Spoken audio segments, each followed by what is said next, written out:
ቁርአን የጅብሪል ቃል ነው ሲሏችሁ ምንም ችግር የለውም ማስረጃ ብቻ በሏቸው ምን እንደሚሉ ታውቃላችሁ ይሄው ማስረጃችንማ አላህ ራሱ በሱረቱ ተክዊር ቁጥር 19 ላይ ኢነሁ ለቀውሉ ረሱሊን ከሪም ብለዋል ማን ያለው አላህ ለምን ጅብሪል ብለዋል አትሉም ቁርአን የጅብሪል ነው አላላችሁም ከዚህ በፊት እንዲህ ሲናገሩ ስለሰማው ነው ቁርአን የጅብሪል ነው ማስረጃስ አላህ በሱረቱ ተክዊር ላይ እንዲህ ብለዋል አላህ አይደለም ይሄንን ያለው ጅብሪል ነው በል ምክንያቱም ቁርአን የማን ነው ብለሃል የጅብሪል ነው ብለዋል የጅብሪል ነው ካለ ስለዚህ ማስረጃ ሲባል ወቃለ ጅብሪል ለምን አይልም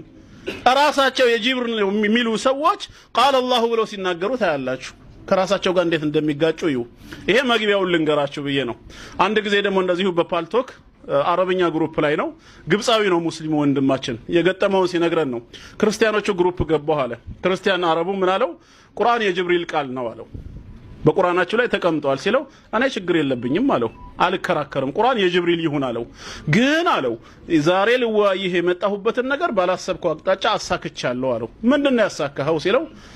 ቁርአን የጅብሪል ቃል ነው ካልክ ጅብሪል ውሸታም አይደለም መላእክት ነው እውነተኛ ነው ይሄን አምነሃል አለው ስለዚህ ጅብሪል እውነተኛ ከሆነ ሱረቱል አህዛብ ቁጥር 40 ላይ ማ ካነ ሙሐመዱን አባ አሐድ ሚን ሪጃሊኩም ወላኪን ረሱላላህ ወኻተመ ነብይን ሙሐመድ ከወንዶቻችሁ ላልወለደው ሰው የማንኛውም አባት አይደለም ነገር ግን የአላህ መልእክተኛና የነቢያት ሁሉ መደምደሚያ ነው ይላል ጅብሪል እውነተኛ መሆኑን አንተም ስለምታመን የሳቸውን እውነተኝነት መስክረሃል ማለት ነው ከዚህ በኋላ የቀረህ ነብይነታቸውን ማመን ነው ወይ መካድ ነው አለው ከግሩፑ አባረረኝ አለ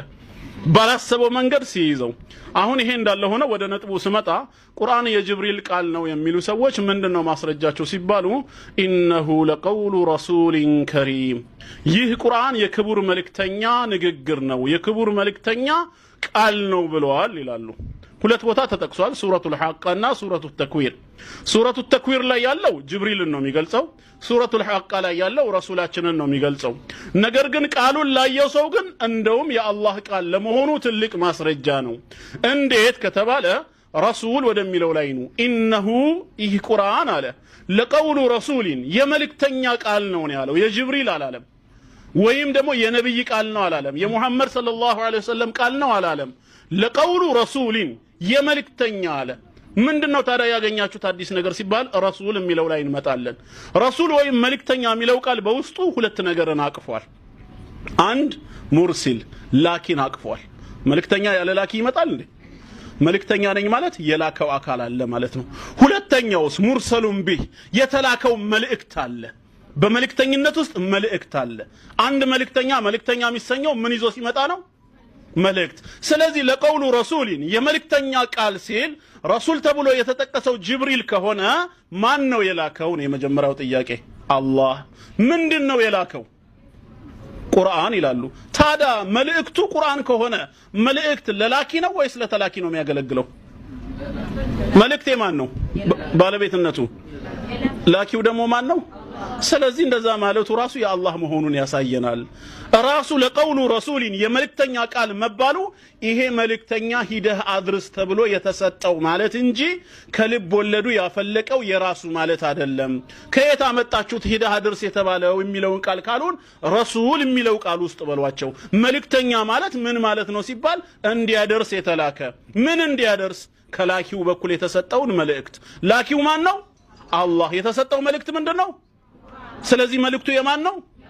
ያ አላህ ነው ሂደህ አድርስ ተባለ ይሄ ነው ማስረጃው አንድ ሁለተኛ የራሱ የጅብሪል ከነበረ ቃሉ ማለት ነው ለምን ጅብሪል ረሱል ተባለ ሰው የራሱን ንብረት ተልክ ያለው ብሎ ይመጣል እንዴ ማላከ ሲባል ራሴ ለምን ረሱል ተባለ ታዲያ ይሄ በራሱ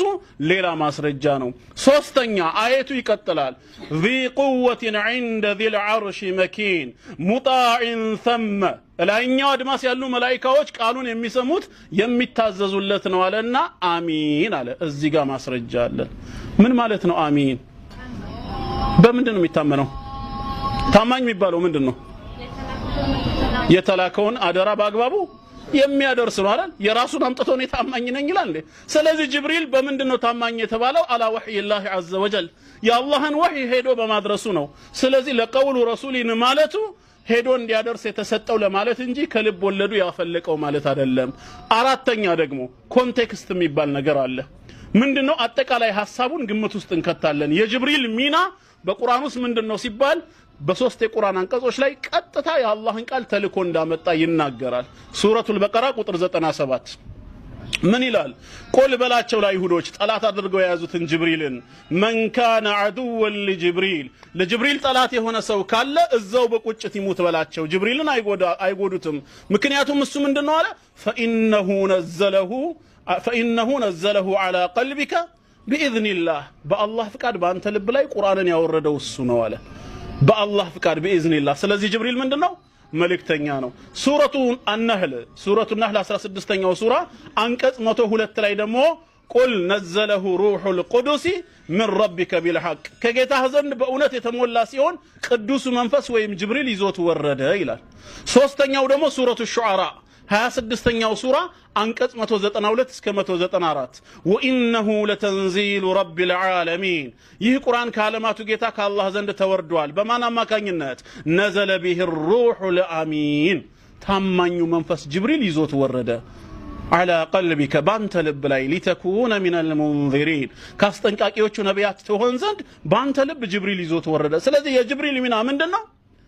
መልእክተኝነት ነው አሁን እናንተ እውነት እንዳላችሁት የአህባሽ ሃይማኖት ተከታዮች ቁርአን የጅብሪል ቃል ነው ብለው ካመኑ ማለት ነው ብዙ ጥያቄ መጠየቅ ይቻላል ከዛ ውስጥ አንደኛው ምንድነው ስታስተምሩ አላህ እንዲህ ያለ ማለትን አቁሙ